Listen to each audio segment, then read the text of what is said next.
Hey everybody, welcome back to yet another episode of Dayton Drama Queens. I know your question. How can it be Dayton Drama Queens when there's only one queen in this chair? Well, we just want to give a shout out to Philip. His show opened this week at the Orpheum Theater in New York City. We were very excited to be there to support Philip. And the Big Gay Jamboree is off and running, and it's going very, very well. So Philip, we miss you. Hello, Dayton Drama Queens. It's Philip here, coming to you from New York City. I'm walking through the East Village up to my theater. We start previews this weekend and we're already getting some good buzz. So hopefully we have some good crowds and we're ready to open this thing. We're doing our last dress rehearsal tonight. So as you can see, we're walking up to the marquee. I feel like I'm 18. It made me feel 15. There we are. And I miss all of my friends in Dayton, but we're having a great time here in New York. So if you find your way out here, come see the show. Big Gay Jamboree. There was a quick question on our emails about the Orpheum Theater. What do we know about it? Long-time theater, Lower East End, and things like Little Shop of Horrors got started there. Gypsy Rose Lee, that's one of the places she got her big start. So it's been around really a long time and a great history. And to know that Philip is part of that, we're so proud of you, my friend. But today, we're talking about something more local and something even more exciting, and that's Human Race Theater Company. And I have with me Emily Wells and Kappy Kilburn. Kappy's the executive director. And Emily is the artistic director. That's right. And they're here to talk a little bit about Human Race. So, first and foremost, how are things going at the Human Race these days? Oh, we are kicking off our 39th season. 39. And it is really wonderful to see the artist community, our community of supporters coming back into the theater this fall. Yes. It is going to be a great one this year. I'm really looking forward to it. And you guys probably are starting to notice now that the whole COVID thing is kind of diminished to... To some extent, Okay. we still have sort of protocol in place that we abide by, such as testing and masking and things like that for our production and staff team, so that we make sure that when we get to performances, everybody's as safe as possibly can be, and that it doesn't creep back into our existence. Right. But it's still in our world. Yeah, it is a little bit in the world. I think you're right. We've heard that from pretty much everybody, but so good to know that theaters are booming and getting back to where they once were.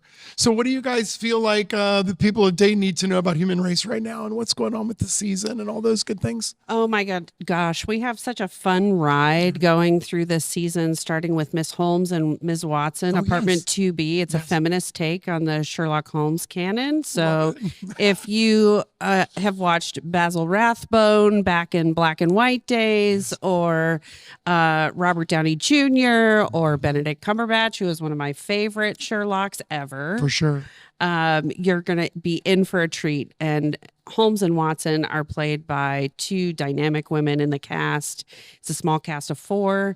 So we've got 2 other actors playing all the other parts and all the other people you're used to seeing with the Sherlock story. That's great. So it's going to be a lot of fun. And there's lots of little Easter eggs on the set and things like that. So it's going to be fun. The game is definitely afoot. And familiar faces in the cast. Yeah. So some new faces, but some faces that our audiences have come to know and love and love to see on our stage. What else is going to be part of this season? We commissioned a holiday show.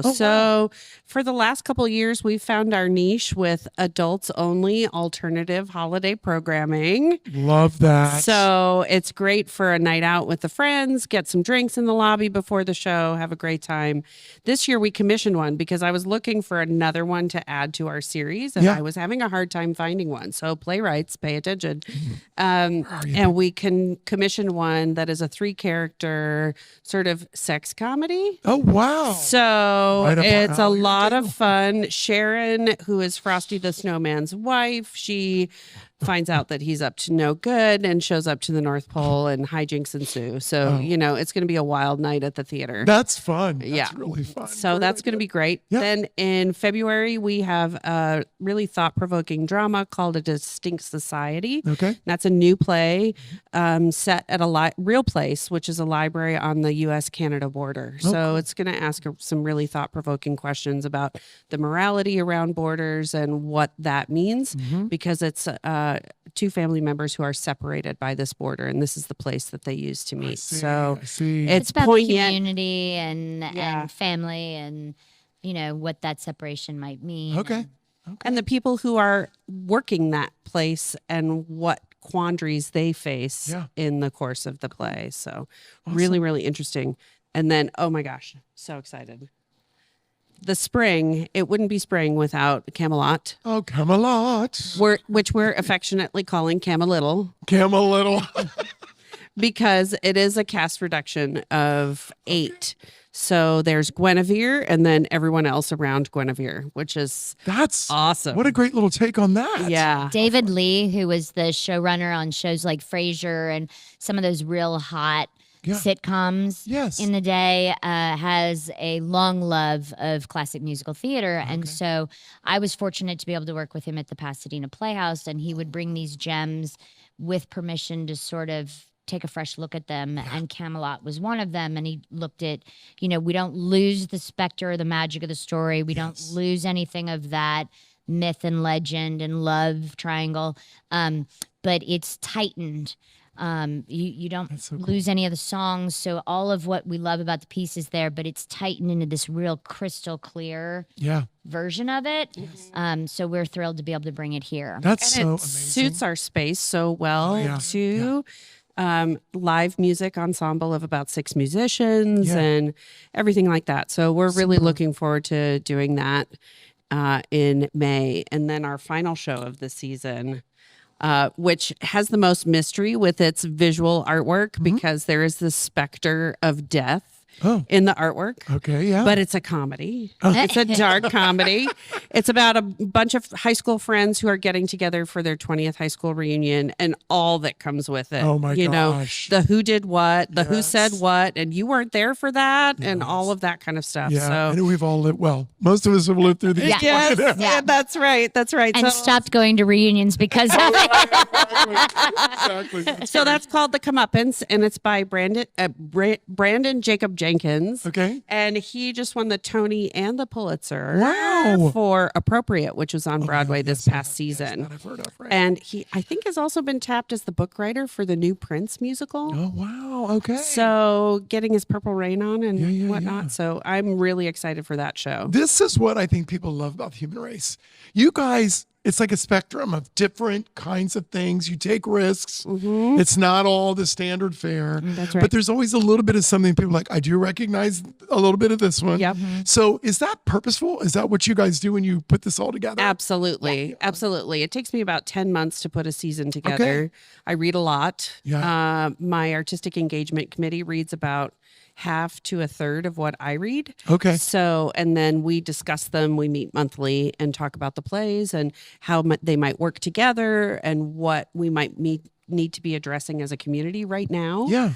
And how those themes might work to support that. And then it's like magic sauce that goes on at the very end. Yes. That we find the things that will work together. See, and I think people always wonder, how does this all come to pass? So that's kind of cool. But also keeping in mind, Emily touched on it, what are the conversations the community wants to be having, or what are the needs of the community, and how do we fit into framing that conversation or encouraging those conversations and bringing people together to be able to share an experience that might reframe their way of thinking or open up new relationships and new conversations. But have fun while we're doing it. Yeah. My My favorite thing is hearing about the conversations that people have in the car ride on the way home. For sure. When they come out of our shows, whatever it is, whether it's a comedy or a drama or something that is very topical, if they're talking, then we're doing the right thing. Yes. Well, that's true. And I think what I love about Dayton is we're so exposed. There's so much to the arts in Dayton, Ohio. One way or the other, you're going to get a piece of that. And I think that's important. And, and keeping the entire sort of ecosystem we all rise when we work together, but we have a unique role in the kind of work that we do in that all the companies do and what they bring, what their focus of material is, and what their audiences get to experience. So you could be a subscriber to everything, and you're getting something different at all the arts organizations and stuff like that. So it's part of what made me want to move to Dayton when I got offered this job. Was I wasn't going to miss anything from New York City because it was all happening here. Yeah. And proud to be a part of leading part of I that. love that. When you say to people, Dayton has an opera. What? A philharmonic. What? A ballet. They're like, all of those things are in Dayton. All those things are in Dayton. And a homegrown professional theater. All of the theater companies that are building and creating the shows here. Yes, it's really truly amazing for such a. I don't want to say a small city, but that's what we are. That's what we are, and that's okay. Own it. That's right? okay. It's absolutely the truth. So, how did you guys end up in Dayton? I got to know. I love these stories. I really do. You start. I'll start because October 8th is my 6th anniversry. Oh wow! So I'm looking forward to celebrating. Get the champagne out. Yeah. We'll get the sparkling seltzer out. But yes. The lemonade. My father grew up in Middletown. Okay. So I spent a lot of time in and around the area. Okay. I saw my first baseball game at the Cincinnati Reds. My grandfather made sure we came up to the Air Force Museum every single time we came to visit. Yeah. I remember going when it was one little building. Yeah, one building. Yes. And I now enjoy taking my dad to it now that it's 5 or 6 or whatever it's about to be. So I knew the area, and I'd spent a lot of time in the Midwest, but I was in New York City, having finished graduate school, working in commercial theater off Broadway, but was looking for the right not-for-profit home for me. Yes. And I wanted one that was committed to the community that it was in. I wanted one that was committed to taking risks on the work that it was doing, looking at fresh stories, working with artists in the area instead of importing everything. Yes. And I came across the job posting for the Human Race Theater Company. And when you see that company name, you can't help but go, I'm going to check this out. Yes. And I really liked what I saw. So I applied. And then kept working on the show that I was working on at the time, which was a ginormous Grateful Dead musical at the time. My goodness. And which was a whole different world. Yes. Jam bands. Yeah. And after a little while, heard back, and they were like, we're checking in. Are you still interested? We've sort of put everything in place to be able to move forward. And I came out, I went through the interview process. I came out and really liked what I saw, not only of the Human Race Theater Company, but of this community. And it felt like returning home.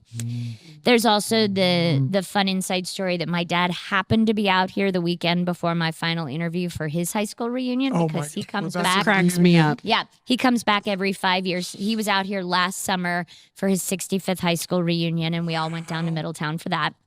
But he was here for it. And I mentioned that I was interviewing with this company, and we realized we were going to sort of cross paths and not see each other.